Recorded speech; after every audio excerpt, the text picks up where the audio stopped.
This is the closest we've come. We're live! Oh my god.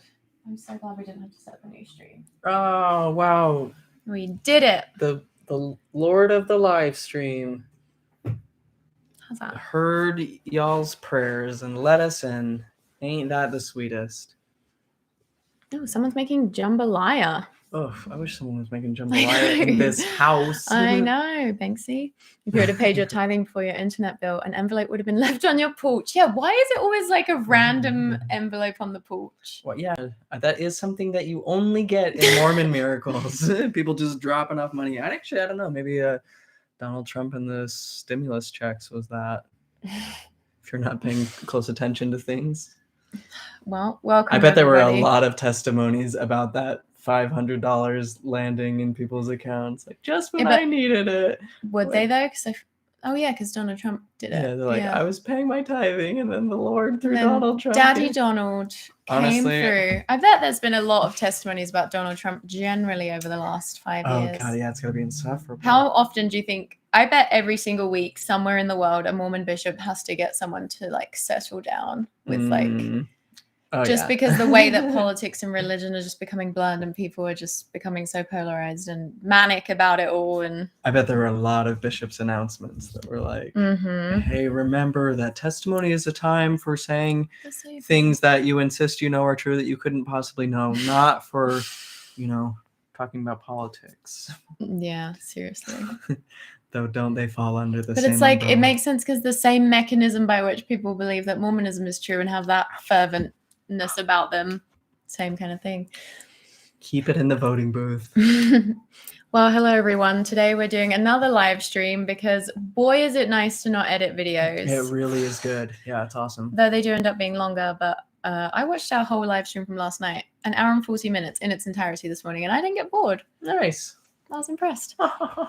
We just read chapter 4 of Sam, which is the sequel to Charlie, for our Patreon. So that video will be going up on our Patreon tomorrow. If you're not on the Sam train, you should then be. All aboard. That's really Sorry, good. Banksy. We figured we'd theme this. It's good to have a live stream theme, We figured we'd theme this one. The live stream. Around mental health, because that's sort of what we end up talking about anyway with each other on this channel. So let's talk about it together with you guys. Yeah. So we have a few questions that I gathered from Instagram like a week ago. I wasn't good about screenshotting all of them. So I figured we'd start there and then obviously we can do super chats and various things with the comments. So various things with the comments. I quit photography school because video editing is the bane of my existence. Don't tell my mum or she'll say I'm burying my talents. Oh. Yeah, you could have been editing a video version of that Ensign story where an envelope lands on your door. Could have been you. Burying your talents. The essence of that can be directed somewhere else just fine.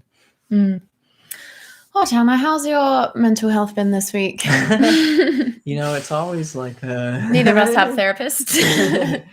it's always... It's a wave. There's a wave, yeah. There's ebbs and flows, peaks and troughs.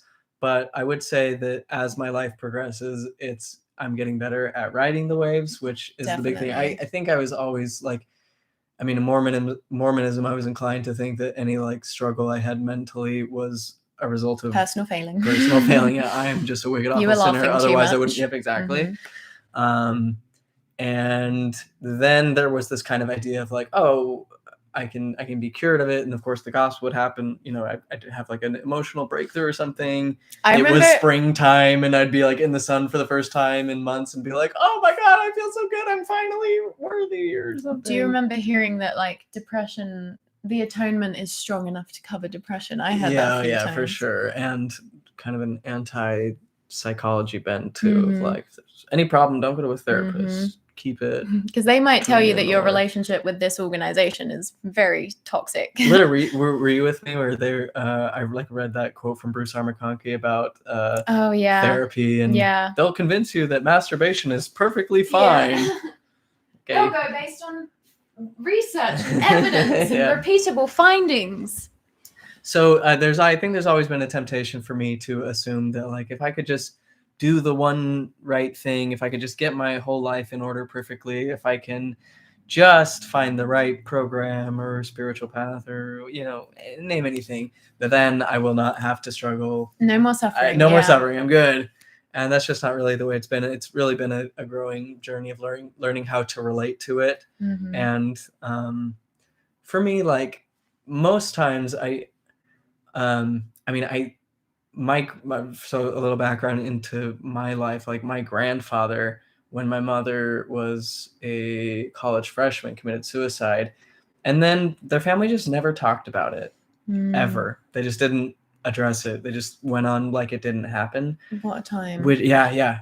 Wild. Mind-blowing. And so like a lot of my thing has been kind of untangling that and seeing the ways that that's, affected me, and realizing, okay, there was like a deep depression there that has just never been addressed, and I felt it in my life. Mm-hmm. And learning how to, like I said, just to recognize that part of me as a part of me, not something that has to be like even necessarily construed as a bad thing. Like I've gone from being like, I feel sad, to just being like, I feel low energy. Like I just need to rest. It's so true though, how much we're, especially in like, because of capitalism and grind culture, like how much we associate just being tired with being depressed. Like if we don't have this like active energy, then we feel like something's wrong. When it's like, it's actually really nice to feel tired. And I really relate to that, to in the past thinking that a lot of the time I was depressed. I mean, I actually was very depressed in the past too, but like would also associate just being low energy with being depressed. And there's other things that go into it, obviously, like depression is, and the worse it gets, the more disconnected you feel from everything, more isolated in every way. And but as again, I've got better at riding the wave, and it's not just this like deep tumbling and crushing collapse, and they will just be like, okay, I recognize that like I'm in like a little bit of a funk, and I need to, and you don't attach as many stories to it, which is so helpful, and you don't assume that it's a new permanent state. I mean, also the more tools you develop and the more you sort of successfully make it out of, let's say, a more depressive day or week or whatever, then you're strengthening those neurons, so your body's like, we'll get through this will pass, we've done it before. There is something to age in that sense, like it, the longer you sort of work with yourself, the easier it can get. Want to make sure we don't have this super chat run out. Dan says, wish I could watch, but in AMP class, love your work. Thank you, Dan. Just put us on blast. Do you know what AMP class is? No. Art and pencils class. Tell us what that is. Inform us. Tell us what you learned.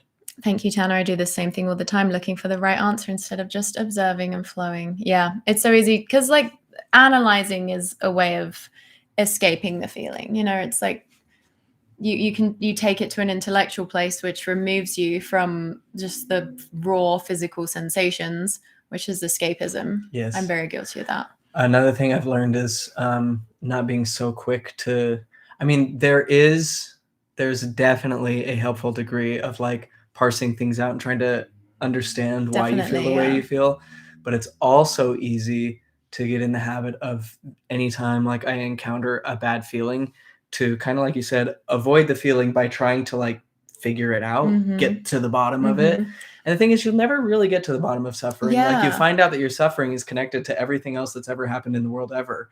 Like, and so there, like I said, there is of course value in talk therapy and understanding yourself. Like I love just figuring the things out, but not needing to have that like sense of closure that I think will make it all okay. And oftentimes that comes with like projecting, like, oh, I'm feeling bad today, it must be your fault. Or your fault or my fault, I'm so done. And instead of just being like, I don't have enough data to know why this like meat puppet feels the way that it does. Like it's my guess, just guessing. It's here. Totally, it could be what I ate. Could be, it's surely an amalgam of like a gajillion things. And like if I'm doing the things that I know help me feel my best, then I can deal with a little turbulence and expecting that like you'll have periods of depression or more depressed feelings, because like that the nature of life is like kind of most of the time we're at this kind of baseline, and then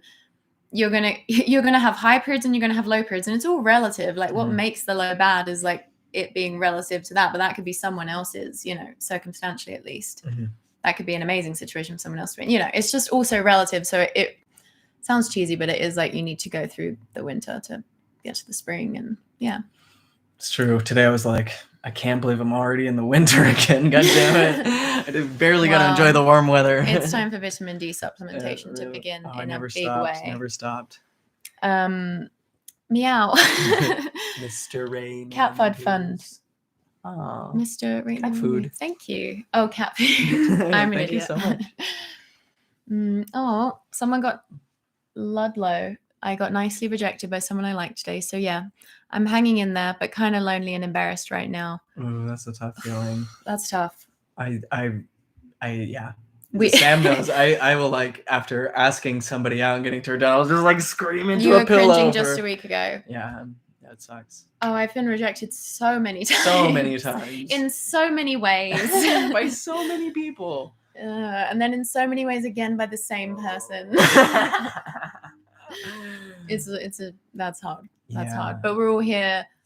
We're in this finding the humor in it with you. You do have to be able to laugh at being rejected. It's one of the best. You do.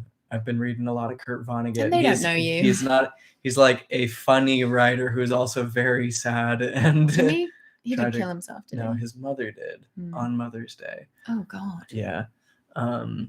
But he has a book called Slapstick, and that's kind of the message of the book, and it's kind of like a autobiography, but like a weird twisty one. And it's kind of that thing of like, you gotta just be able to laugh and like turn whatever you're going through into like a gift to other people. Like he calls it the Laurel and Hardy effect. Like what else are you gonna do? Like, oh, we've got this challenge, ha ha ha, let's deal with it. Like gamifying it, comedifying it, whatever. I think it's so helpful, especially with things like rejection and kind of the things that like are definitely painful, but you know, not at the level of like, you know, losing a loved one, you know. I always find helpful to kind of view life as a sitcom, because like when embarrassing things happen, like there's like a real shame that like I am the queen of ruminating on something embarrassing I said in a way that causes like such unnecessarily deep anguish, full deep body pain. Yeah.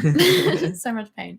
But I do feel like, especially if you can like do this like with a friend, if you can kind of just cast it as like a bit of a sitcom moment, I don't know, I think that's what we're trying to do here. That's what this whole thing is about. Just make all your mental health struggles into a sitcom narrative. No, I mean, yeah, none of this is like advice for any specific situation, but take of that what you will, make of that what you will. So in something that Kurt Vonnegut says about writing is that you should make your main character go through the worst things you can imagine.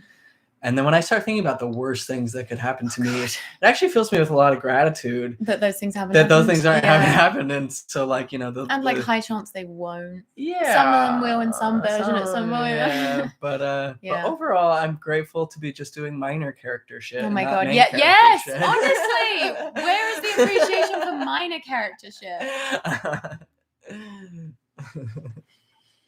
Attachment leads to suffering. It's not my fault. It's what the Buddhists say. Yeah. It's so real. Like it sucks. Like seeing the impulses play out in you, like the craving.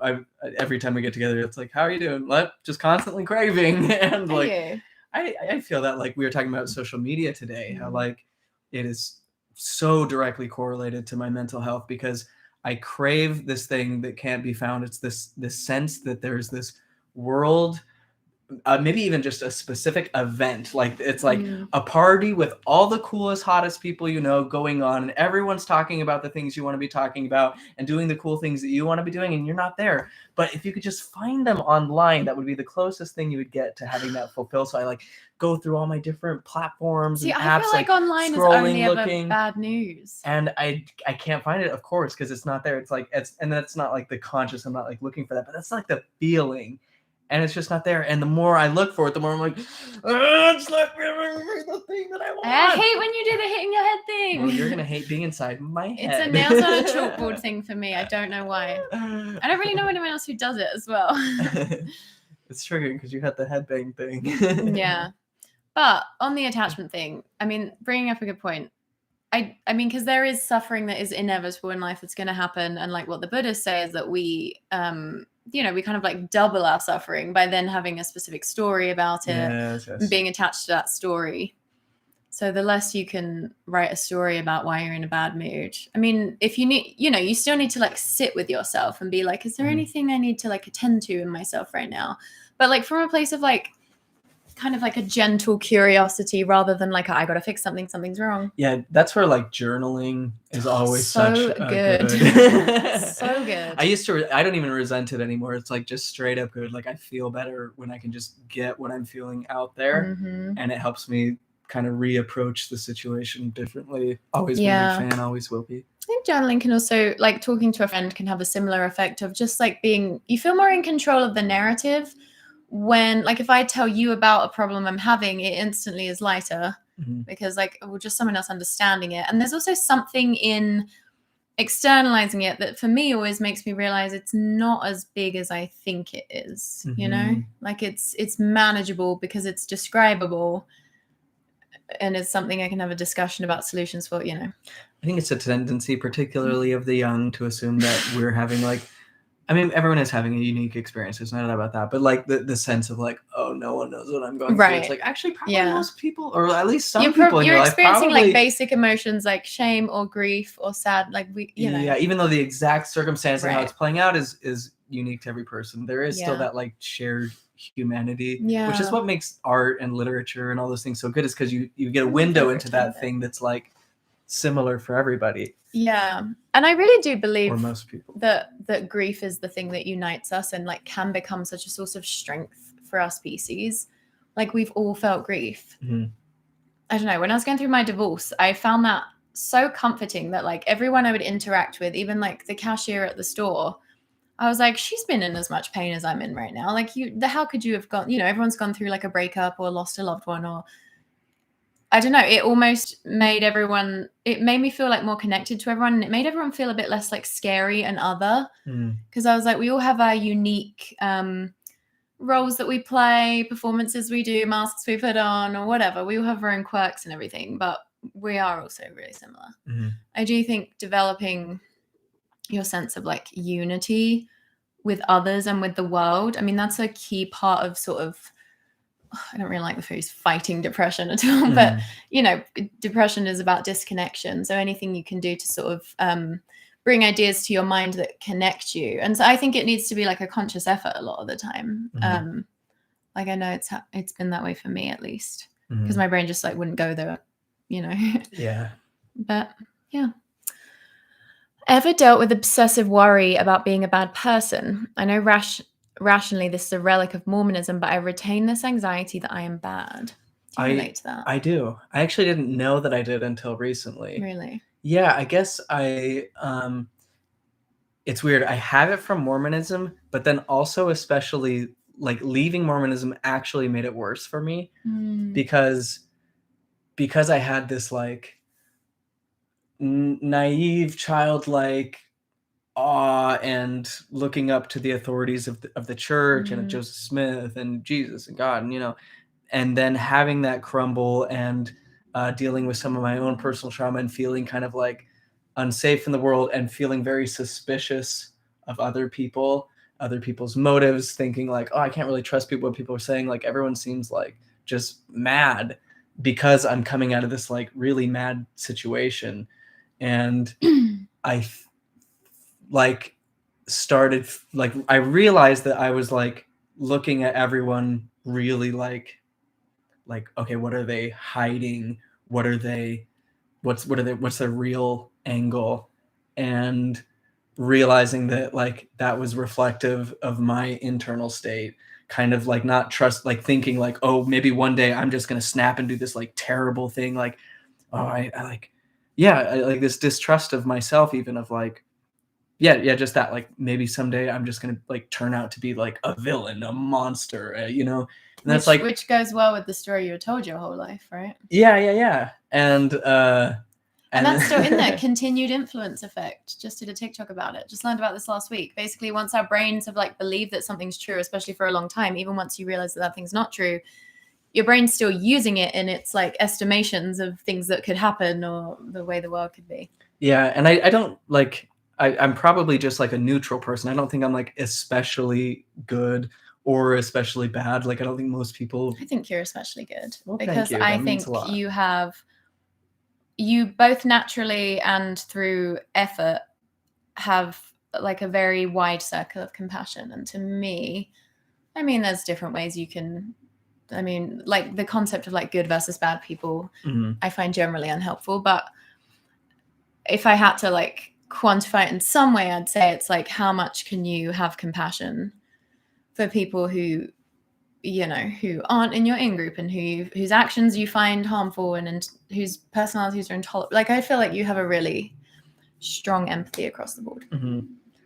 That's just a little tidbit about Tanner. But the flip side is having that like I'm very concerned about like I want to do good things and I want to be empathetic and all that. So then the fear that I may not be, or that I may inadvertently be doing something harmful, or maybe someday, like, I don't know. It's just this weird like assumption that it's just that the assumption that I am to my core actually bad and that there's like, it's like a fake thing trying to be good, or I don't know. There's all kinds of ways that you can get it. And I finally just kind of like, I realized that about me. I didn't know I felt that way about myself, but I'm like, why am I why am I paranoid about who I am and about who other people? Like, what if I just went under the assumption that I'm okay? Like even that, just that like, I'll just be like neutral. Like, what about that? And I do think Mormonism instills this idea of people being in the category of a good or a bad person. And that has to be part of it, you know?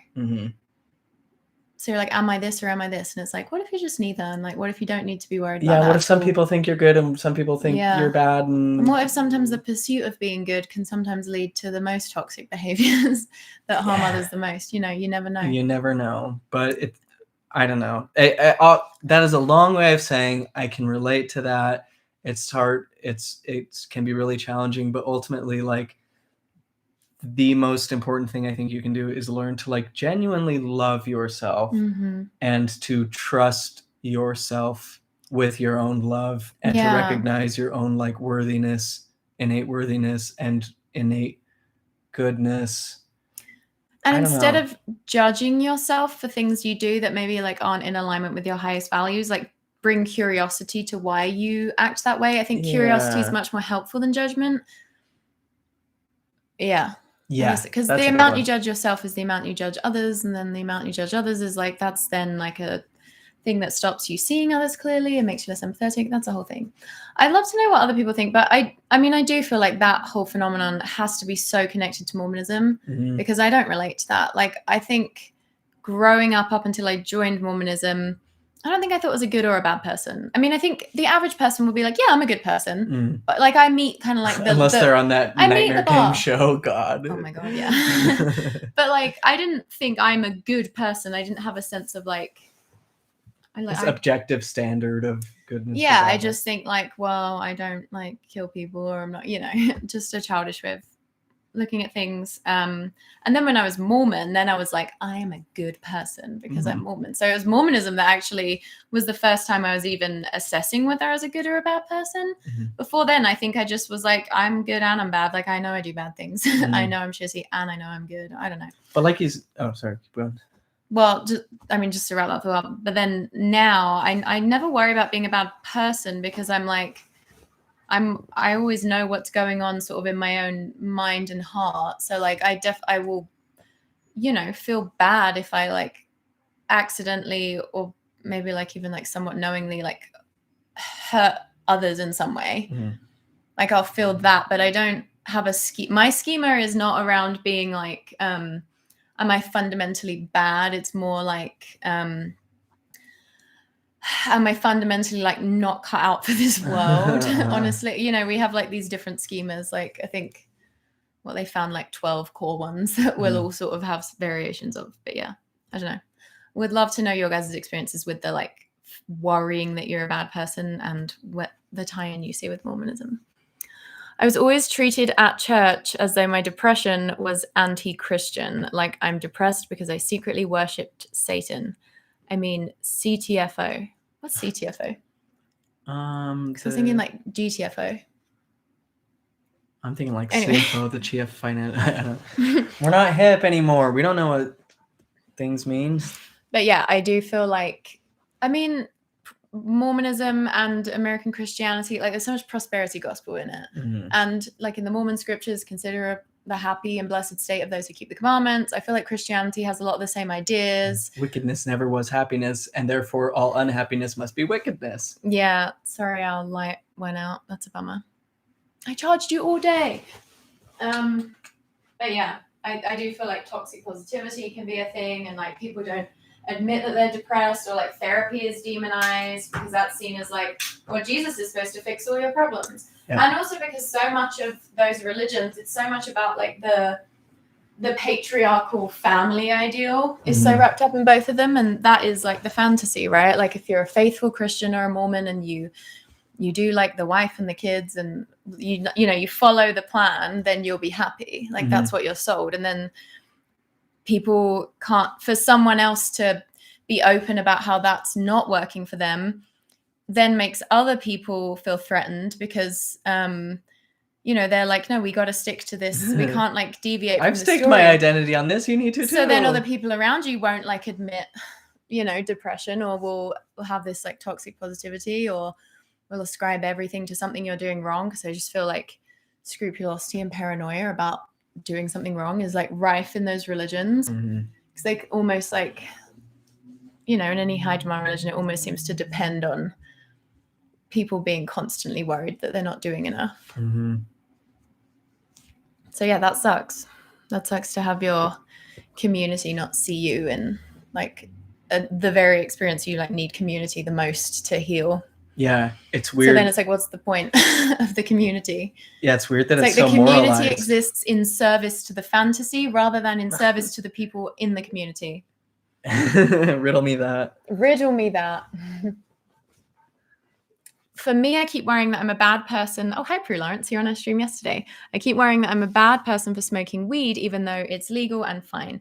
Logically, I know I'm a good person, but that gets me. Well, the mirror to my own. Yeah, I feel like that's the continued influence effect of like, and also, oh, you said it's legal where you are. But yeah, I just think if you get taught something your whole life, it's hard to let go of that. On that particular issue, I've been watching a lot of Hamilton's Pharmacopoeia. The Xenon episode. Oh, wild. Have you guys heard of a drug called Xenon? If you haven't watched Hamilton's Pharmacopoeia on YouTube. So for those who haven't watched, he's a chemist who does different psychoactive substances and talks about their chemical compounds, and then as well as some of the like cultural, exploring some of the cultural stuff around it. So like, if there's a tribe somewhere using a specific psychoactive plant, he'll go try it and talk about the chemistry of it. And brilliant, from everything from like ibogaine to meth, like the African psychedelic. Oh, okay. Anyway, it's interesting I was going to say this earlier too, in just like a more general way, that a lot of my personal like angst in the world has been coming up against like culture, and not necessarily like this a problem in me. Like, for instance, if someone feels depressed at the prospect of going to a 40-hour job that does not give them any personal satisfaction, like, you're not the problem in that situation. That makes sense. Like, we're animals. That's not, where is it written that primates are supposed to spend their lives tinkering away, to line the pockets of Jeff Bezos? It's just at a job where they're not, like, we're wired to sort of need a tangible. We want to see the results of our work. We want to. It's not tangible enough these days. I feel like that can make it really challenging. To be happy in their jobs. So that's just like this cultural schema that we find ourselves in, but it's not like part of our innate state or like reflective of our resilience or whatever. And with things like weed, recognizing that for the vast majority of human existence, like, was not in this particular culture, and that lots of cultures have done things in very different ways. And that's why I brought up Hamilton's Pharmacopoeia, because it's interesting to see the historical, cultural impacts of so many different psychoactive substances than I ever knew. Like, growing up, I'm like, oh yeah, there's weed and there's meth and heroin, and that's it, like the bad drugs. But there are so many different things that people have just been using. Anytime humans come across things that does something funny to their brain, they build a whole thing around it. And that's been like a totally normal, fine thing. It's only been within the last, so many years that's been like, you are a bad person if you have a plant ally, which is how a different culture might contextualize it, versus an addiction. And maybe I'm justifying at this point. If you don't see a direct correlation with use, that's when an addiction becomes harmful, is when it becomes your sole source of joy. So it's like, if you're not doing anything else besides sitting in your room, smoking weed and masturbating, I don't know what you get up to. If you're anything like me,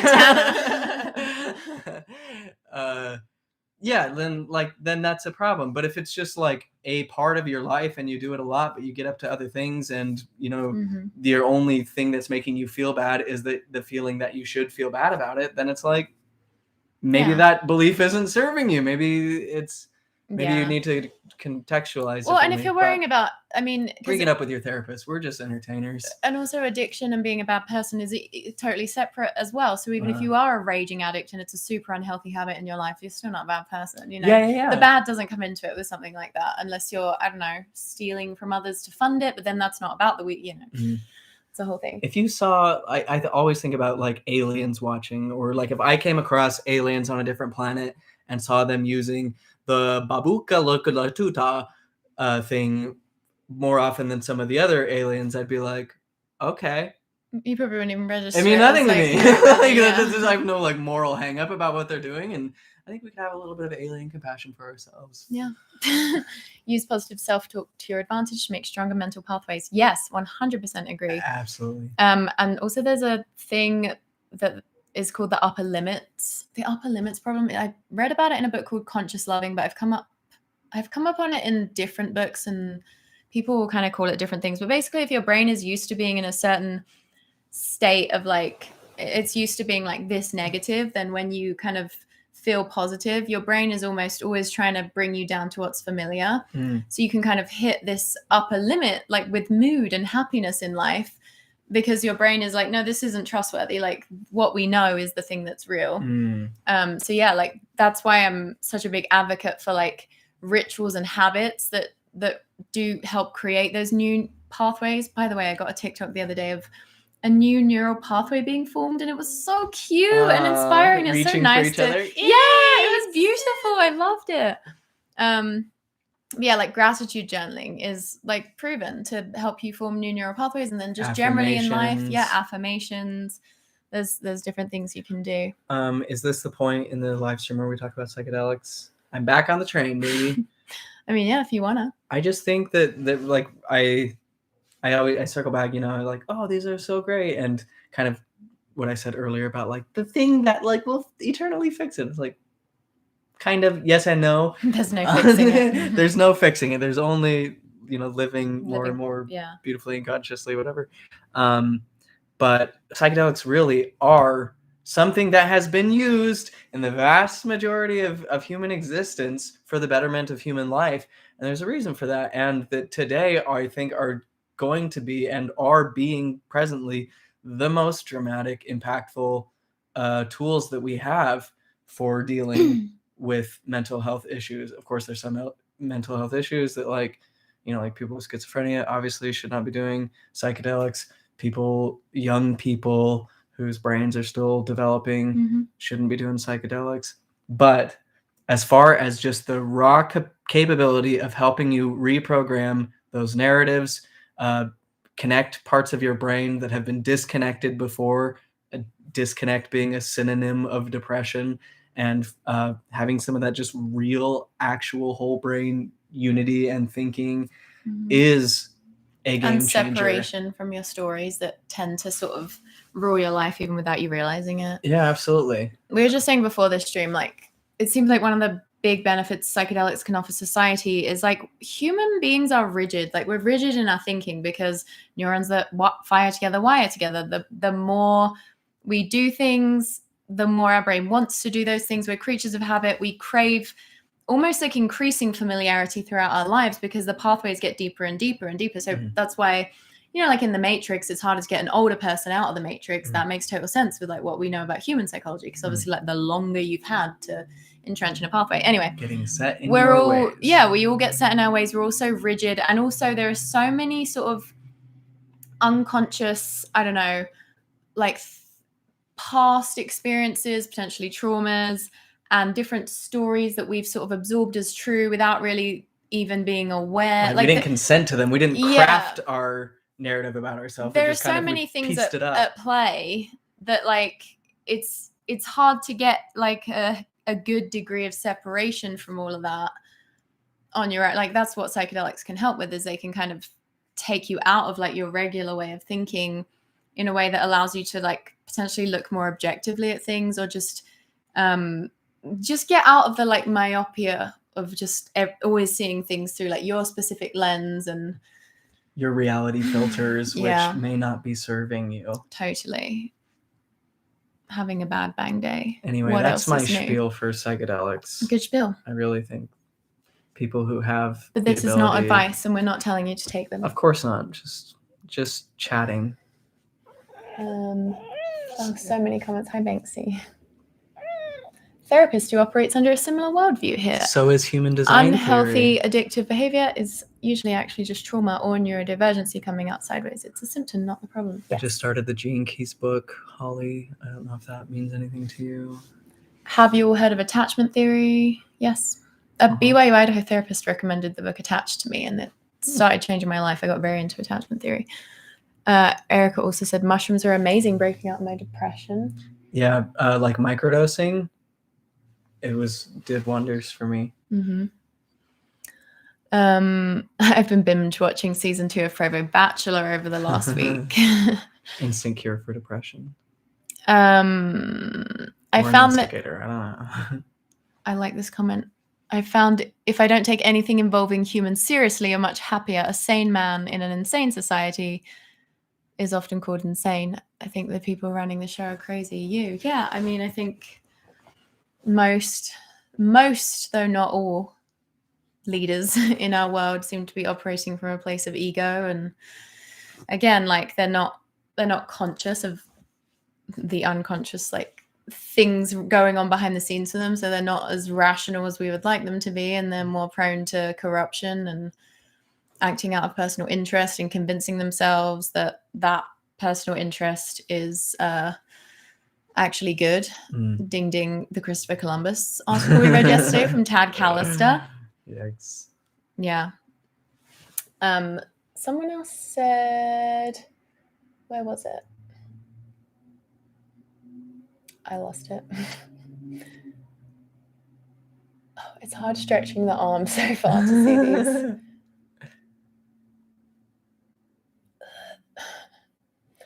Someone else said, going through a traumatic breakup right now and trying to balance letting myself feel everything while also not dwelling in total negativity. Yeah, definitely a balance. I think the thing lagged. The balance between like sitting in your feelings, but also not getting so consumed by them that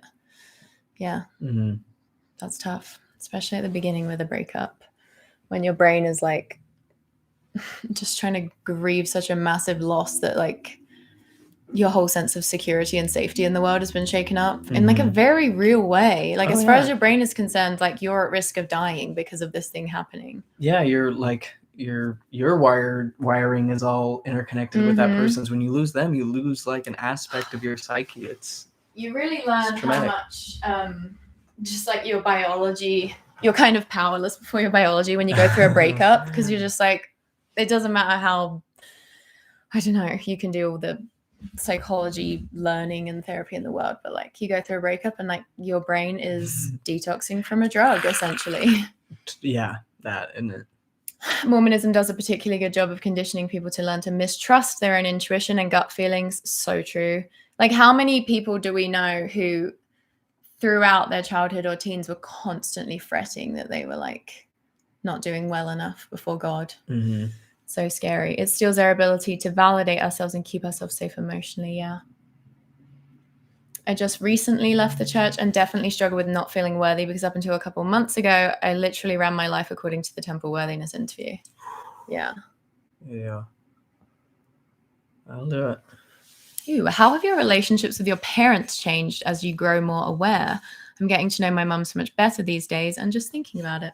You just saw your parents last night. You should answer first. Yeah, it's been kind of an interesting place where I think the initial shock of me leaving the church has died down.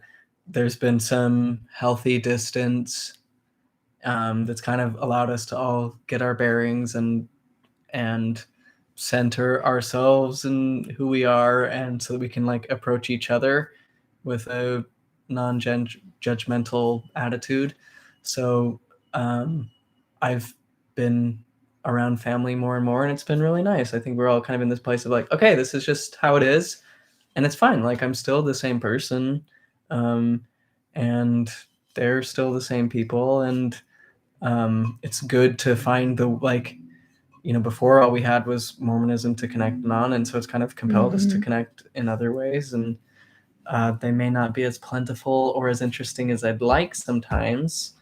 They're not that into ritual magic, but we're surviving. But we'll talk weather.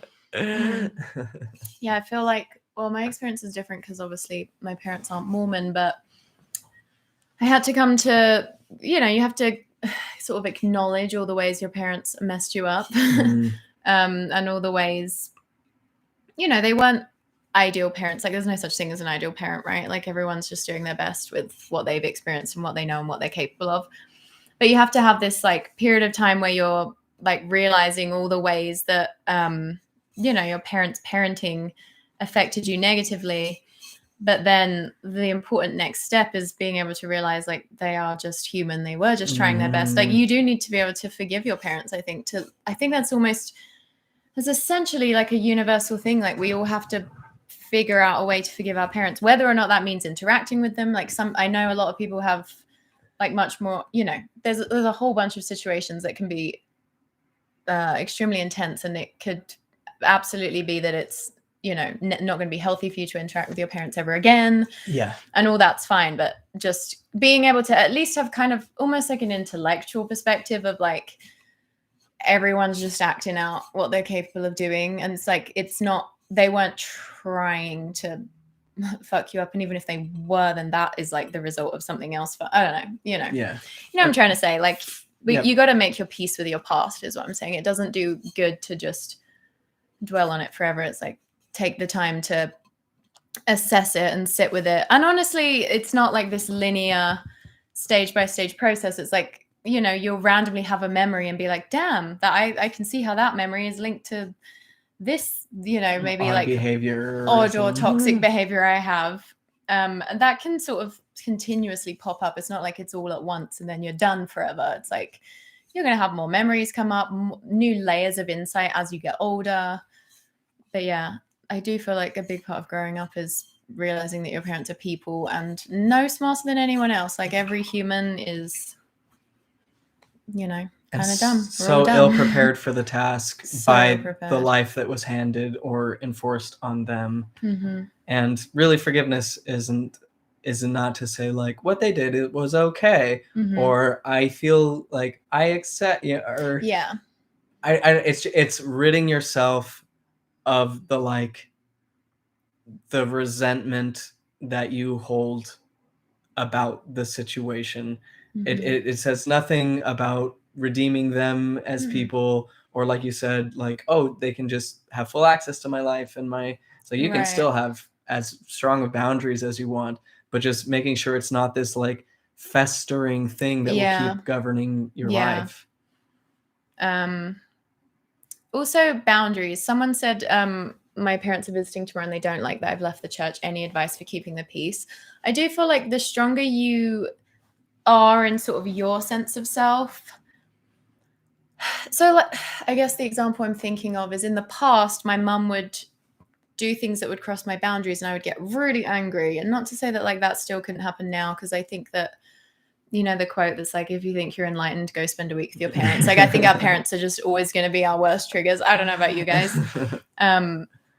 But yeah, whereas in the past, I might just get really angry. Now I'm like, oh, I can just be like, hey, mother, I don't like when you do that thing. And that's a more empowering way to come at it rather than just like letting tension build. I don't know. I think boundaries are key, especially it seems like with Mormonism breeds people not really knowing how to set boundaries because the church doesn't encourage boundaries.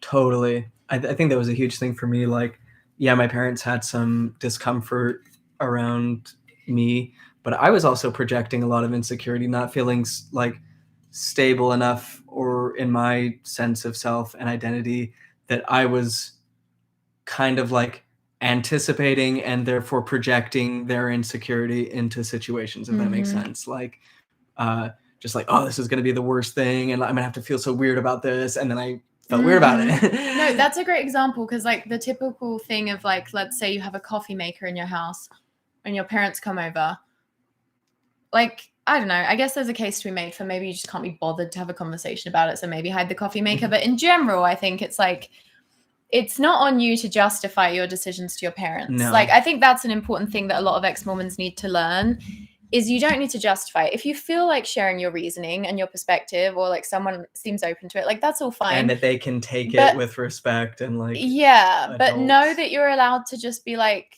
this is a decision I've made as an adult. I'm not really interested in having a discussion about it. Like, and if the people in your life can't be okay with that, then it's like, well, it's probably not going to be healthy for you to be around them, because they can't respect your boundaries. Like, nobody wants to spend time with someone who's just like critiquing them the whole time. Like, you wouldn't accept that in a friend, and it's probably even more damaging in a parent, you know. I don't know, but yeah, knowing that, and also knowing that you don't need to change their minds is another thing. I think we can get lost in the task of, because we feel judged, we try and change their minds instead of just allowing them to judge you. Maybe they're judging you, maybe they're not, like, but just either way, just allow that. It doesn't really matter if they're judging you or not. It kind of does. Like, if you feel really judged by someone, again, you don't want to hang out with them all the time. Yeah. But parents is a tricky one, because everyone's parents kind of have some degree of judgment for the most part. Yeah. They're not taking that on. Yeah. Most people crave validation from their parents. I think that's pretty normal, especially in Mormon culture, where the family is set up as this like end all be all fundamental unit of society. We're going to be together in this forever kind of thing. But I think a really important part of growing up, of individuating, healing psychologically, is that you have to like be able to step away from your parents and be your own person, make decisions for yourself. And I think when you are able to do that, and if you aren't, that's okay. Like, wherever you're at's fine. I still like, I'm sure I'll struggle with things forever, and it'll just be like, again, learning to deal with those struggles in more and more healthy ways.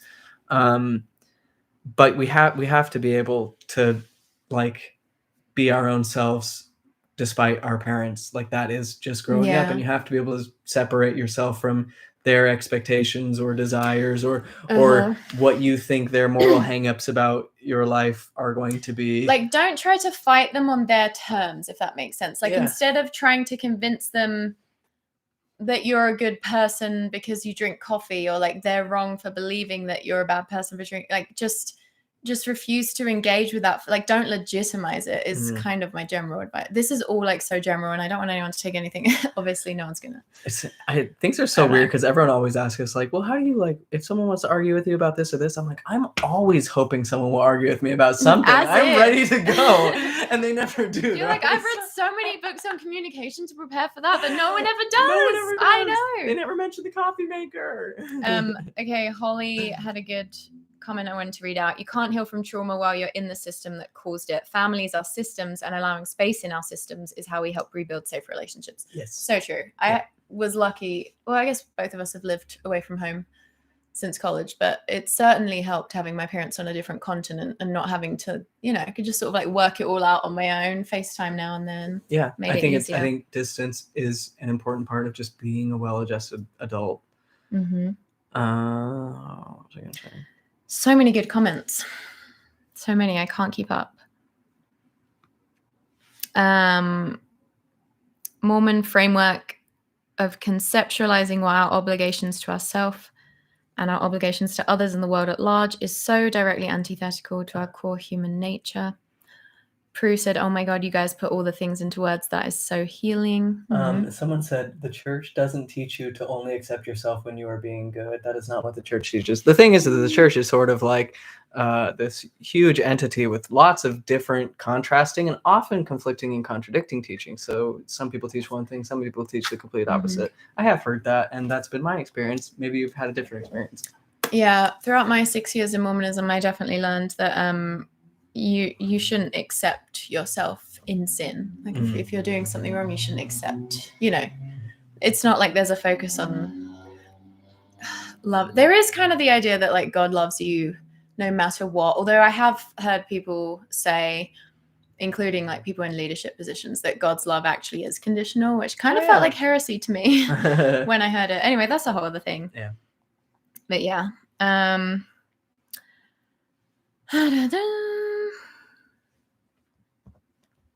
Personally feeling isolated, not on good terms with family, and now feeling rejected by the church despite having had looked to them for support. That is tough. Yeah, really hard. It's so tough when you're raised or you're part of an organization that like is kind of by design makes you psychologically dependent on it. But then the minute you turn away from it, you lose that support structure. I mean, that's the model, isn't it, of high demand religions and cults. And it's so hard to like re-find that sense of support outside of it. Yeah. It's like built to instill that fear of outer darkness. If you're outside the tribe and the conventions of this group, you're doomed to a life of isolation and suffering. This person, I believe, is a believer in the chat, like a Mormon, from what I can tell, an LDS person. They said, so it wasn't okay that they, talking about your parents, I assume, attempted to teach you to be a good person and have morals. That's not what we're saying at all. We're not saying, we're acknowledging that basically every parent tries their best and tries to teach you what's right based on their understanding or beliefs about what's right. And, there's kind of a understanding that is helpful at not judging your parents or, being able to forgive them for every parent teaches some things that are going to not be ideal, because like find me like a perfectly healthy human who, completely, there's just no such thing. Like humans are messy.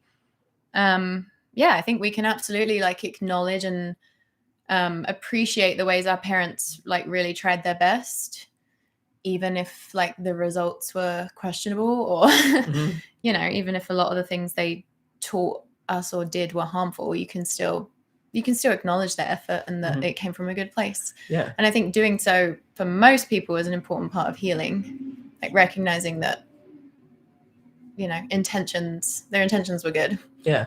Everybody grows in response to their parents' influence. Sometimes that's modeling the good things that they did, and oftentimes it's doing the thing that they didn't do or doing the opposite of what they did, which is why everyone who becomes a parent is like, I just want to be a better parent than my parents, and every wish of every parent is that their child will have a better life and be better. I think a lot of them are. And then some are offended when they actually see it, which is the funny irony. Yeah. But of course, like that's just everybody in every situation looks back, and maybe some people like know that people have just like truly horrific, nightmare, incapable parents, and there's going to be a lot of hard feelings, and you don't have to be like, oh, I love them so much, and I'm so grateful for all the good things they taught me. Maybe you're just like, I'm just grateful I don't have to see them ever, and I can choose my life to be totally different.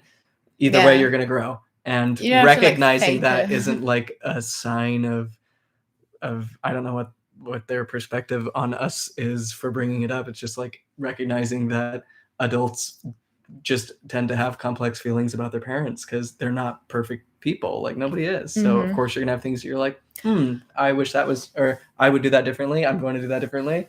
And hey, that was cool. I'll try to model that. That's that was a conversation I had with my mom the other day. It was just like her saying the good things about me and me being like, hey, there's all the things I learned from you that I think about all the time. Like, it's so great. There was a movie I watched recently. I think it was called People Like Us, but it was basically about like healing intergenerational trauma. And it was funny because the whole movie was kind of set in motion by like this pregnant couple had basically this entire spiritual awakening healing journey because they did pegging, like she pegged him, and so that then led him on a spiritual journey. Yeah, because it got him thinking about like his ideas about masculinity and how they were inherited from his father in the ways that was toxic, and his father was violent, and all these things. And there's this really powerful scene. It's like the final scene in the movie. This isn't really a spoiler. It's like because it's not necessarily that plot driven. So it's going to be this. I don't think this spoils anything, but basically in the final scene, they're like confronting their parents, like, how dare you like do all these things to fuck us up? And then the parents are like basically saying like what they went through and what their childhood was like. And you just get like sympathy for these parents because you're like, yeah, I can see how you cause like very real harm to these people, but how like you did do better than your parents and you really did do the best you could do. And it's a really beautiful film. I highly recommend it. That's been a thing for me of like realizing like, oh, this conversation, this closure where like I get to just tell them all the ways that they, you know, messed with me or, you know, hurt me in some way. That's just like probably never going to happen. And that's okay. Like, and I don't really like, I don't need that from them. That's what it comes down to. And I do feel like my parent, I haven't really felt a need to do that with my parents, because also I think you need to recognize people's like limitations and understanding. I mean, you don't want to assume, but it's like, if someone's not ready to hear something, you got to respect that, you know? Where was I going with that thought? I don't know. Obviously, we're only speaking from our own experience. Yeah. And I'm sure everyone's got their own. And we have no hard and fast rules about how anyone should do anything. Yeah. Thoughts on how to heal from a separation when there wasn't any explanation or closure. They requested no contact, so I'm respecting that, even though I don't really get why. Thanks. That's a really hard situation. I think it's so human to like need closure. And not having an explanation is, I mean, that's like the most frustrating thing for me and probably for a lot of people. I think that's a situation where you have to, like, it's just about acceptance, isn't it? You have to accept, okay, this person apparently is not willing to give me an explanation. I mean, if you haven't asked for one and you feel like, you know, maybe you'll get an explanation if you ask, it doesn't hurt to ask sometimes. Like, I feel like it's better to know, but if that's not possible, you have to kind of be willing to accept unknowns and accept not knowing everything, just in life generally, you know. And maybe you won't find out, but like your well-being, they don't deserve that much power over your well-being, you know. It's like if they can't give you an explanation, then that is, I don't know. Isn't that a sign of their like their immaturity or their, you know? Yeah. You shouldn't be with someone who can't express themselves or explain themselves. Like, you deserve to have someone who can communicate. Or who doesn't feel that you're owed one. Yeah. You know, you don't deserve that. You deserve someone who respects you enough to discuss things. Even if they don't want to be with you, I think people deserve explanations most of the time. Yeah, that's hard. It's acceptance. Like, it's not a super helpful answer, but I guess time and like coming.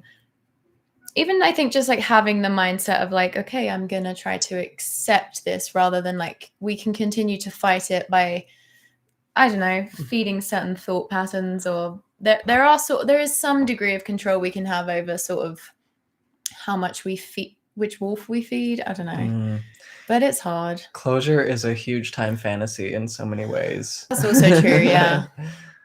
And I also feel like all the times in my life where I've got kind of like the closure I sought, by the time I got it, I didn't need it. Also, Heidi, long time no see. So great to see you live. I'm always confused with the concept that people think you can't possibly be a moral, kind, loving person without a church to teach you. Raised by 2 non-religious parents, and I am a peach. Can confirm that Heidi is a peach. And I miss Peach you, Heidi. Blossom, and I in hope the you're doing comments. well. Oh my God, yeah, Miss Peach Blossom. Reference from Sam, the sequel to Charlie. Yeah, I mean, obviously absurd, the idea that you can't be moral without a church, but also perfect for an organization that kind of relies on psychological dependency. It's so funny how that was like essentially Jesus's message, is being like, see all the like religious fanatics here, they're not doing it. That's not what it's about. And then people are like, you're right, it's about following you. And if you're not in the group that's following him, it's about murdering the Muslims. Yeah, seriously. Tale as old as time. Thank you, Marie, for the super chat. Thank all of you for supporting this stream. It's so much nicer than editing a video. And I just like the closeness to audience. Like, I love reading comments. It's fun, but it's much like we got the whole gang together. And kind of being able to direct the conversation in accordance with the energy of the group rather than deciding for ourselves. I don't know. Yeah. Question for Tanner. Back when you were a hardcore believer, did you ever think the Celestial Kingdom was a sucky reward? If not, what did you find appealing about it? I never thought it was a sucky reward because I thought it was going to be like the ultimate reward. What was the last thing?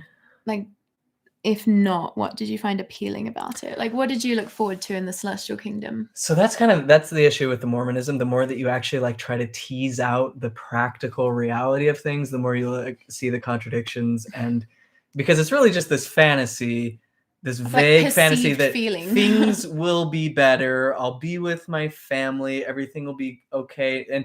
And anytime you come up to those potential contradictions or holes in the narrative or whatever, like, what about this odd family situation that doesn't make sense with our concept of ceilings and things? People just say, oh, God will take care of it in heaven in the celestial kingdom. Just this idea of closure, that everything will just make sense and everything will have a reason and everything will be made up for us. So it was just that vague desire for something better. And that's what religion sells. It's just that feeling that if you buy into what they're selling, you get that good feeling that someday things will be made right and you'll get that closure. But I was actually interested in kind of understanding what that might entail. So I'm like piecing together ideas of like, okay, well, if there are multiple gods, well, how are they all created? Trying to figure all these things out. And if I'm allowed to visit these people there and these people here based on these qualifications, you start realizing like, oh, this doesn't work out. Like this, I'm a human projecting temporal human lifestyle onto this like eternal thing, like Jack Wayland and Charlie, who's like, we're gonna be washing dishes in heaven. It's like, why does an eternal being need to like eat or clean dishes? Like, what? Tana hates eating. But like the mansion in heaven thing, it's like a mansion sounds boring. And honestly, the more I thought about eternity obviously we can't wrap our heads around it totally, but like, think about doing anything for an indefinite amount of time. You will get bored of literally anything. Like, eventually God would turn out a total psychopath out of boredom, which is maybe what we see in the Old Testament. I don't know. It's all just magical thinking, isn't it? It's like, well, when I'm in that state, then I won't feel bored and everything will just be amazing. When you're in that state, you won't have any attachment to anything. You won't need a mansion. You won't need 10,000 spouses to bear your spirit children. You won't need anything because you'll be in a state of blissful unattachment. And that's why the kingdom of heaven is within you. And that's why ideologies like this are so incapable of actually dealing with like the issue of human suffering in ways that Buddhism, which is just radical acceptance of things as they are, rather than trying to construe this mental escape that doesn't have any bearing in reality. Someone said you guys should read The Body Keeps the Score if you haven't already. We have read The Body Keeps the Score. It's a good book. Was that that's not what's his name? Gabor Mate? No. He's When the Body Says No. Which is so good. Yeah. Someone said, do you guys think it's entirely ethical to have kids these days? And I don't really think it's ethical or unethical. Like, I think there's arguments for both ways. I personally don't feel interested in creating any new humans and bringing them into the world, but I don't have a stance on like, is it ethical? Because I think there are ethical arguments for bringing kids into the world. There's a video, I want to say it's by Unnatural Vegan, but I think it might not be. She might have just recommended it that talks about that. Anyway, I guess my answer is I don't really have an answer either way. Do you? Yeah, surprise, surprise. We're not that into like telling people what they should be allowed to do. I mean, it's never going to go well for anyone trying to tell people to not carry out kind of their most basic biological drive. So while I don't personally currently resonate with that drive, Yeah, I mean, I just said to Samantha today, like, the love of a parent is such a huge weight to bear, and I would hate to put that on a child. Like, there's so many reasons that I don't want. Every day I'm consciously grateful. It's on the top of my gratitude list. No, I don't have children. I'm so glad, and that's not to, it's again, not yucking anyone's yum. I personally am grateful. Me too, especially that I didn't have kids before I was ready, or It's like the older I get, the less ready I feel for kids. It's like the Dunning-Kruger effect. Like, the more you know, the more you realize how much you don't know. Yeah, I'm not interested in having kids for a multitude of reasons. Yeah. Have you watched The Good Place, Tanner? No, I think I may have seen like part of an episode or something. I've watched it. How to work on setting better boundaries after leaving the church or in general. Was it hard for you and Sam to set boundaries? Why does everyone address Tanner exclusively? Was it hard for you and Sam to set boundaries after leaving because a lot of people in the church don't respect them? I do feel like a big part of learning how to set boundaries is learning how to sit with your feelings enough and like to like notice your feelings enough to even know what you want or need. That feels like such a big part of it, because you're kind of, not just in Mormonism, but society in general kind of primes us for being disconnected from our feelings and always trying to avoid them with consumption.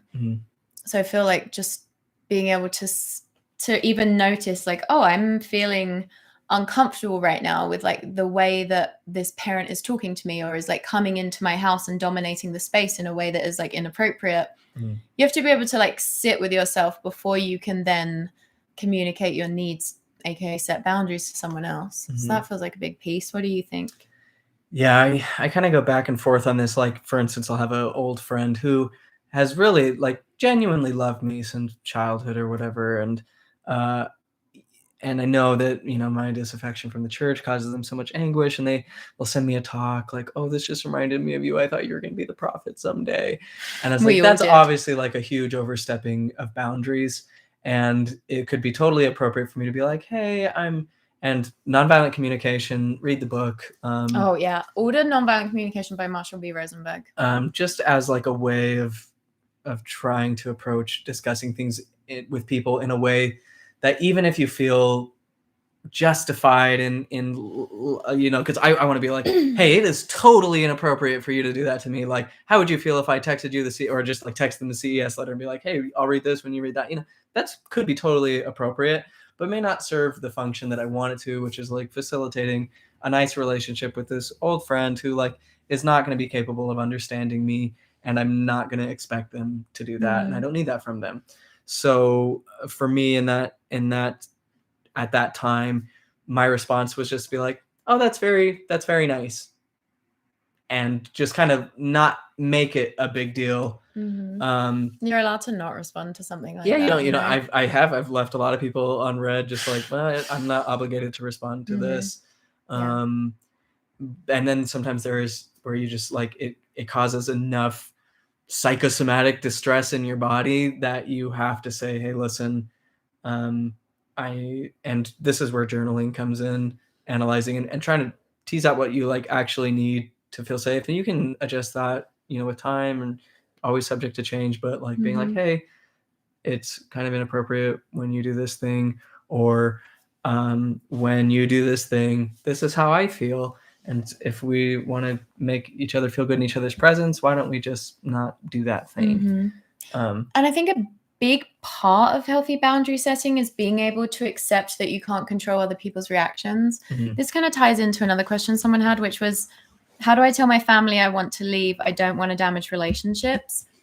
I think you do have to acknowledge that like your relationship might get damaged when you leave a high demand religion that your parents are devoutly in. And, you know, we know what people who leave Mormonism, we know how they're described like within the faith. And I think with boundaries too, it's not about like threatening people. It's about saying like, this is like the standard I have for like what feels healthy for me.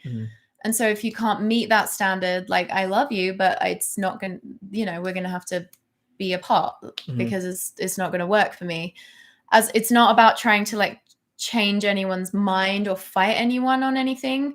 Anytime someone's trying to fight with you on your boundaries, like that to me is a huge red flag. And because they can think you have the most unreasonable boundary in the world. That's totally fine. They're allowed to think that. But we still all have to operate in life honoring other people's boundaries rather than just trying to like talk them out of them. I mean, and there's an element of self-compassion that comes in for that, of like, how much do I want to value relationships where I can't exist authentically? How much do I value relationships that don't honor boundaries that I'm setting, or aren't willing to negotiate boundaries with me, like in a productive adult way? Because if your parents are not capable of accepting or loving or having a relationship with you unless you're this like tiny almost fictitious version of like yourself. Wanting you to still put on certain pretenses. Yeah, that's not a real relationship. That's not a relationship of genuine love and acceptance. That's a counterfeit or a substitute or just like a minimal part. And you are entitled to relationships that are fulfilling and mutually respective. And you can have that. And it's again, it's nowhere written in stone that primates have to have super close relationships with their parents and their family of origin. That's like it's a Mormon thing, but that's not a universal truth. You can have other relationships that touch similar chords in your heart as those familial ones. And so I'm always on, again, not telling you how to do things because everyone's different, but I'm usually on team radical authenticity. Like I want to show up as my most authentic self. And if that, and in a way, like my confidence in that kind of sets the stage for how they are allowed to treat me. Does that make sense? Totally, yeah. And you don't need to make anyone a villain. Like you can still have that mindset of like, this is just like the level of awareness my parents are at. This is what they're currently willing to like understand or capable of understanding or whatever. You can still love them, and you know, you don't have to like get into a fight or you know. It is heartbreaking initially, like coming out to family. It's very hard. It's really hard. And I do feel like you have to give it time. Yeah, and there is so much grief all around. Stages of grief. I think enough people are leaving now that Mormons are learning that they have to. I mean, every Mormon now knows somebody who's left the church, and they're kind of learning how to just deal with it. They can't get away with just like straight up shunning anymore if they want to have a relationship with the people that they care about.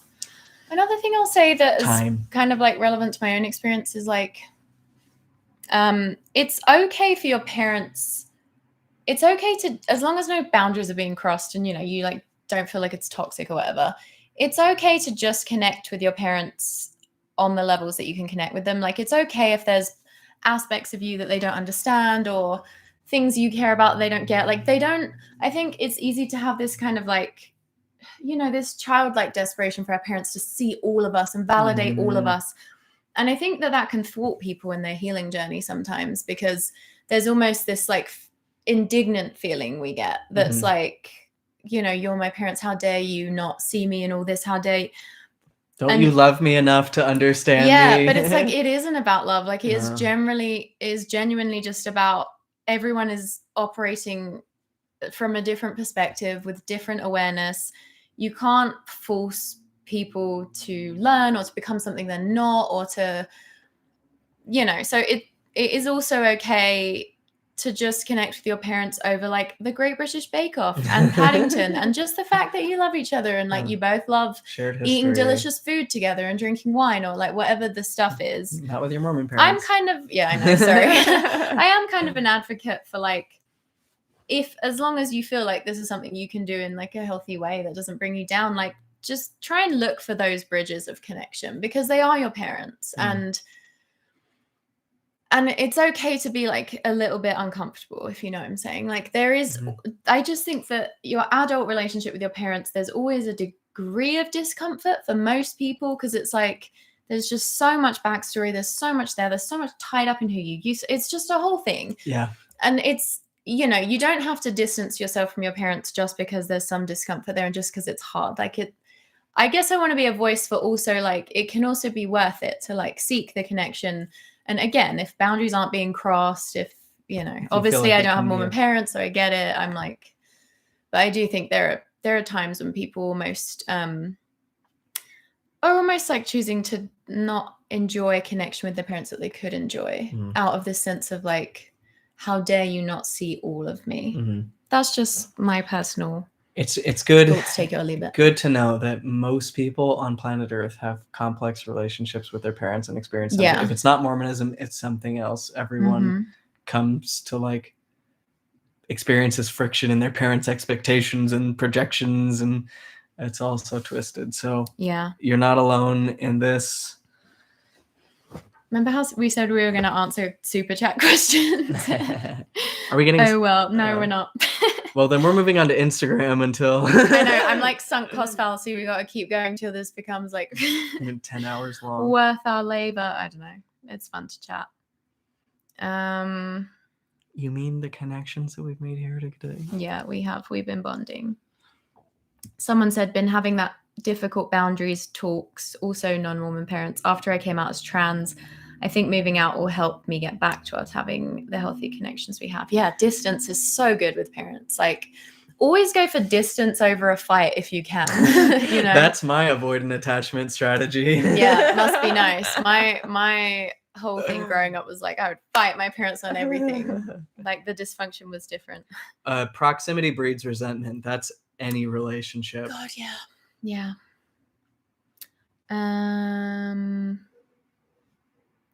Oh. Someone said McLaughlin, loving the work both of you do. It's inspiring to see people our age who left the church and are happy. I always love when people refer to what we do as work. And yet we earn no money. Riddle me that. We're not very good at doing a capitalism. What would you guys do about parents who don't want to acknowledge / work on the problems in their marriage because it's supposed to be eternal and perfect? I would say it's really like, unless a parent is like asking for your, I don't know, what can you do about someone else's marriage? Like, I don't think it's our job as children to, I mean, sometimes there's a, you know, sometimes you comment on your parents' relation. I just think in general, that's kind of their thing and you shouldn't take that on, and you know, it's their thing. Mm-hmm. Like it might be sucky, and you know, I understand when you see things about your parents' dysfunctions, there is that tendency to want to tell them, but it's like people have to learn things on their own timeline. You have to trust other people's process, and as much as you may see you know, dysfunctions in their relationship, and it's frustrating because you can see it and you're like, you know, you can give voice to that. Mm-hmm. But like, are they open to listening? Yeah, and also like people choose partnerships and relationships based on their perceived needs, and like clearly they're getting something from each other if they're continuing to be together. Yeah. And so I think you have to kind of, again, like honor that and trust their process. And like maybe it is a dysfunctional marriage, but maybe they clearly want that because they're in it. Does that make sense? Mm-hmm. Yeah. So I guess I would look after yourself and be more worried about your own well-being. My experience has been a little different. That's not exactly my parental situation, but I like have definitely noticed dynamics. It's so easy to see the way that patriarchy negatively impacts women in relationships. So, you know, in conversations I have with my mom where she's like, it's hard to go into because I don't want to be too personal, because it's like, what if they watch this? And we love Tanner's parents. I have like so much. He has good Mormon parents. Genuine love for my parents, and so it's hard to like see those things playing out and recognizing like the way, you know, my mom will put so much pressure on herself and talk down on herself, and I'll be like, this is not you. This is probably something that he could be more attentive to or whatever.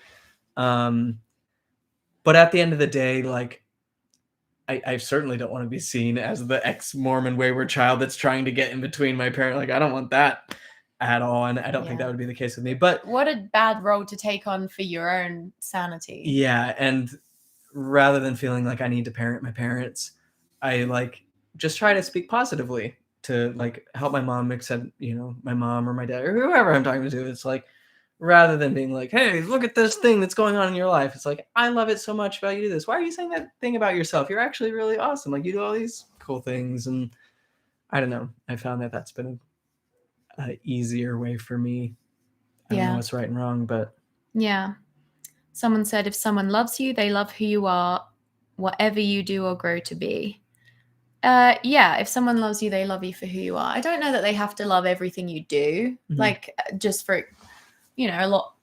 I don't know. I don't really know what my parents' perception of what my various jobs are, but like, I think parents, like my parents are pretty old school, and like the idea of you putting yourself out on the internet, they probably don't love that. Like, it's not, they can probably respect it in a certain sense, but I don't know. I guess what I'm saying is like, people don't have to like agree with all your decisions or love everything you do to, am I making sense? Yeah, I'm just laughing. Sorry to keep bringing up Kurt Vonnegut, but he's like, if you really want to piss off your parents and don't have the courage to be homosexual, be an artist.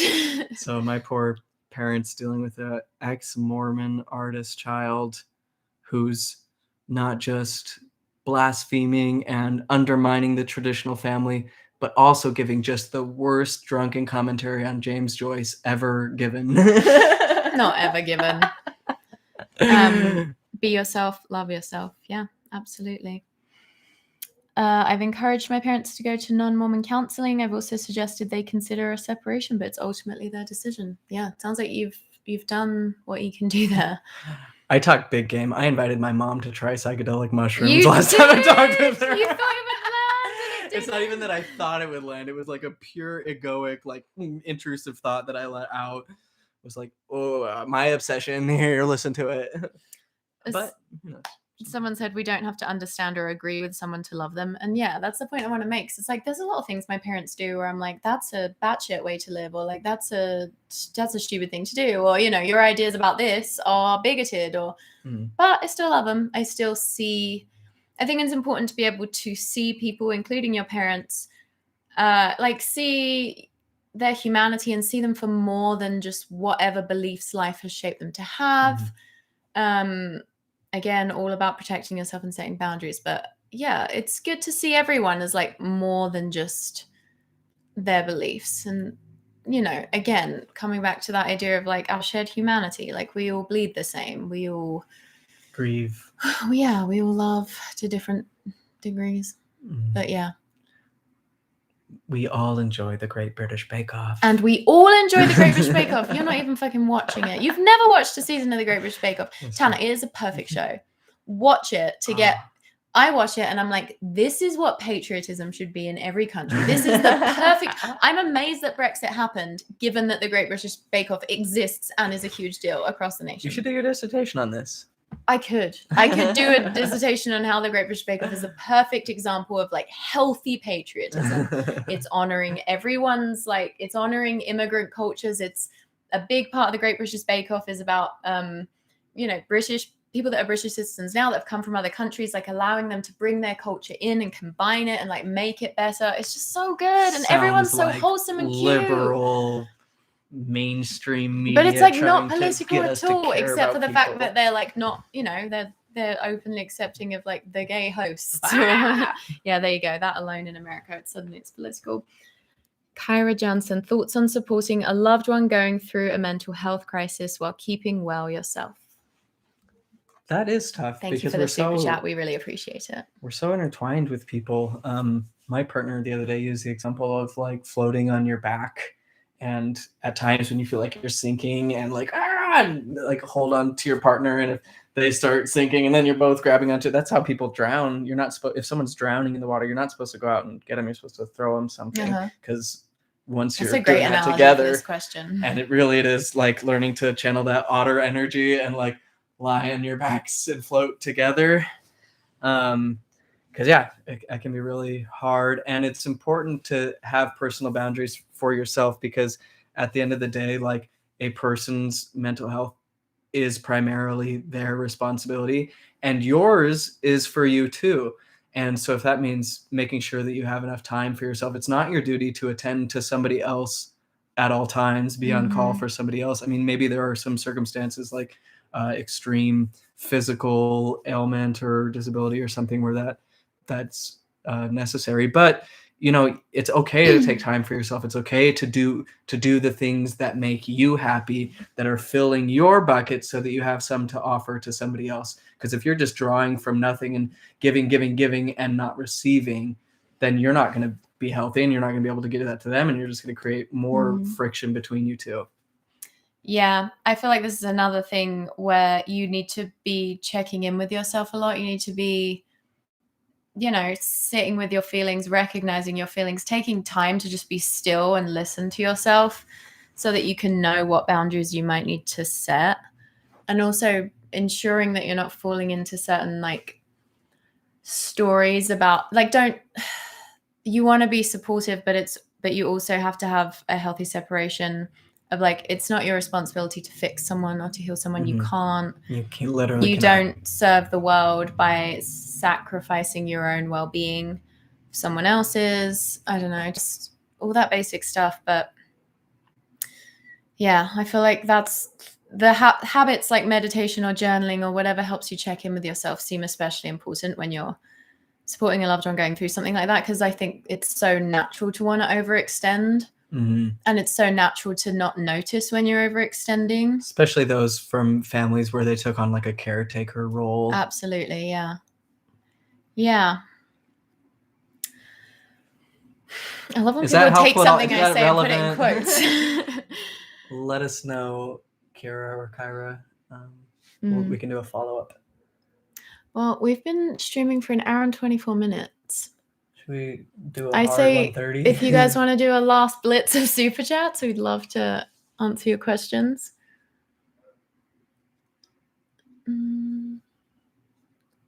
Parentified child, yeah, relatable.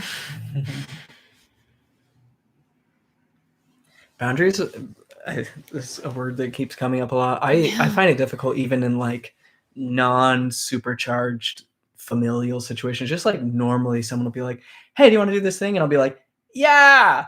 And then be like, and then like have scheduling conflicts. I'm learning to like, I have to like literally write it down and have like a list of responses. Nice, yeah. When someone's like, do you want to do something? I'm like, let me look at my calendar and get back to you. Like the thing that went viral on Twitter that was like a friend just needing help, and then everyone just roasted the shower. So like, I am not currently which was stone cold. Yeah. Yeah. But yeah, what was the question? What were we talking about? I was just talking about boundaries. Yeah, big theme. Grace, I've been dealing with a disability in the form of severe chronic pain. It's hard to battle hopelessness, knowing that God's not going to fix me. Any advice for getting through the lows without faith?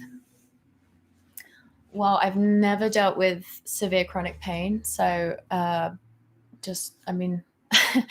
feel like that's an obvious part of why I'm not super qualified to answer the question. But I mean, everyone has kind of their own process for finding hope. And I don't know that there's like a universal piece of advice you can give.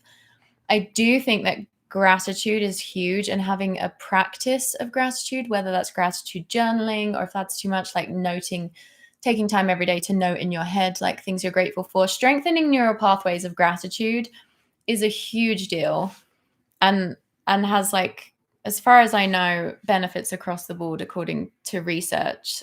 So there's kind of like no reason not to do it. It's kind of a win-win, something like gratitude journaling. It's hard. I know we're talking about chronic pain, but when you're like in the thralls of depression, and which sometimes accompanies chronic pain, like, because it's such a mind fuck when you're like deeply hurting all the time, and like everyone else is going on around you, and like, you know, that I'm sure there's people who are like, oh, just get over it, you're faking it, you're exaggerating, or, you know, there's just people who won't understand. Yeah. And it's got to be just so isolating and mind fucking. And sometimes in any circumstance like that, or, you know, where you're just like feeling so disconnected and struggling that like any kind of optimism is absurd or impossible. And I think it's just like learning to accept that it may be, but if there's anything that's going to help, it's that. And I think maybe having that expectation that like someday I'm just going to be magically cured, maybe not. But maybe there is a way to like to relate to it different, or the different ways to sit with it and take off the hard edges of it. Certainly practices help, and I'm not qualified to go into this, especially not knowing exactly what, and I don't want to give too many like easy answers like, oh, you're hurting. Have you tried meditating? Gratitude? Have you even tried gratitude journaling? Like, obviously it's not that easy, but they can help. But I mean, you don't want to surrender to hopelessness. Like, hopelessness isn't useful for any of us. So, I mean, yeah, finding ways to feel shreds of hope. Versus also just like the resilient practice of accepting and sitting with. Well, I was going to say, I feel like presence, basically being present is kind of key to anything. Like, learning to sort of like suspend too much like thinking about the future or dwelling on the past, or just learning to become more present with whatever you're experiencing. In my experience, even in the times where I've been suffering the most, if I can bring presence to it, there is a certain alleviation of suffering in that. I have some book recommendations actually. The one I'm thinking of is by Tara Brach, who herself has a chronic illness, where she is slowly losing function of her body, and she has been for like a decade, I think. But this is a topic she's written about a lot. But her book, True Refuge, I would highly recommend. It's called Finding Peace and Freedom in Your Own Awakened Heart, I think is like the subline. I could see that book being really nice. I think she's amazing. Also, I really love Eckhart Tolle, The Power of Now, but I get the sense that, I mean, because you mentioned chronic pain and Tara Brach has written about her own chronic pain, that feels like the best recommendation I can give. And I think she has a lot of wisdom to share on how to deal with it. Again, haven't experienced chronic pain myself, but have appreciated a lot of her work. Mm-hmm. It's definitely, teachers in the space like Ram Dass, who suffered a debilitating stroke and things, they talk about our tendency to, whenever we feel pain, to need to turn from it.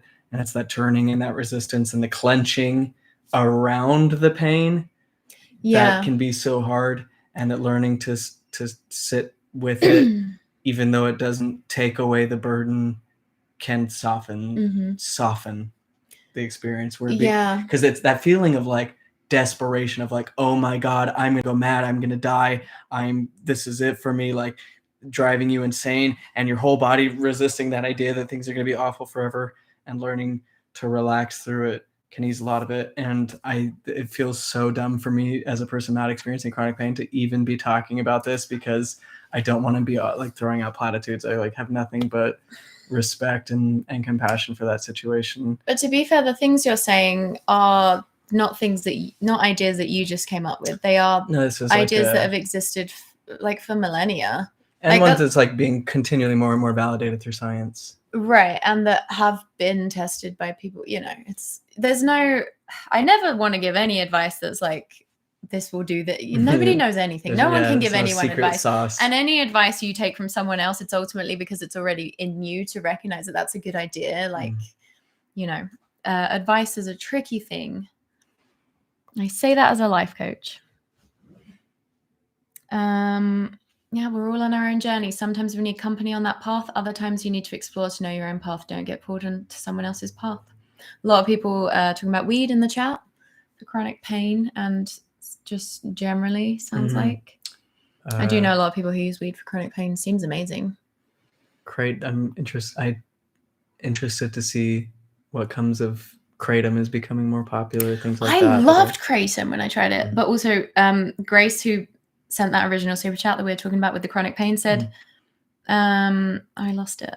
Where did it go? That was really helpful. Just the real sympathy was amazing. Thanks so much. See, I love this. I love being able to actually talk to you guys. It's so much. It is kind of hard sometimes just turning on a camera and being like, no. I know, because I'm like, I'm definitely going to say like 5 dumb things. It's hard.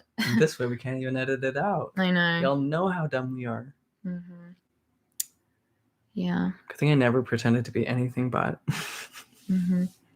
I'm glad you guys are liking the lives. Yeah, me too. Well, should we wrap up unless there's any final super chats? This has been really nice. Hi, Banksy.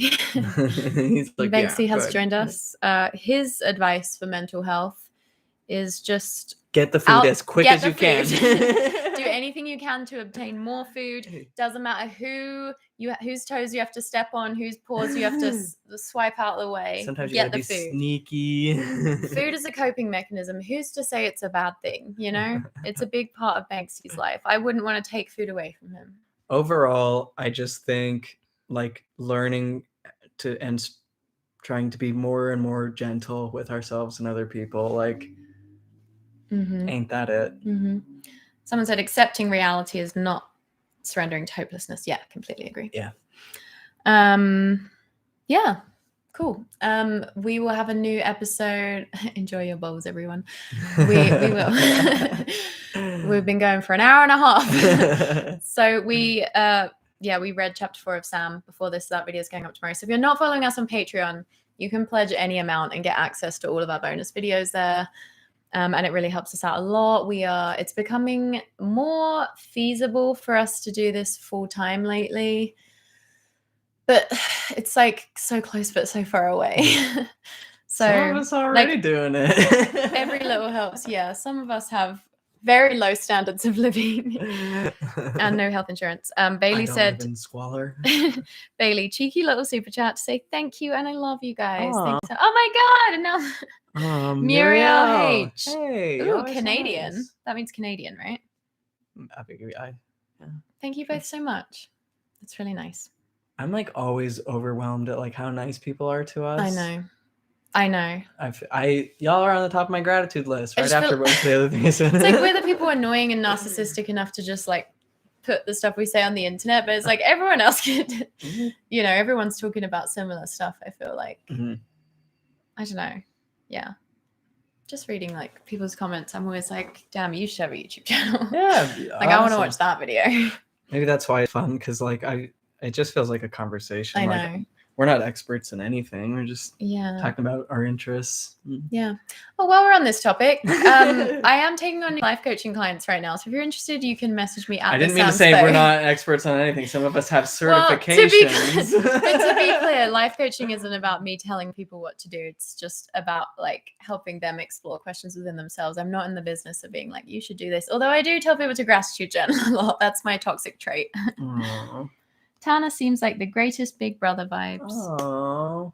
For me, it's twin vibes. It's like you're not a little brother, but you're not a big brother. Same it's only brother. Twins. Same exact brother. Thank you, then. I appreciate that. I hope my siblings feel the same way. Thank you all for being here. Join us on Patreon. It's such a nice time. It's a similar energy. Love this. More Jack Wayland, a little menage a trois with Jack. Yeah. Okay. Love y'all. Okay, bye. Thank you so much for being here for so long. Morning, whatever time that is. You barely read the chat. We did read the chat.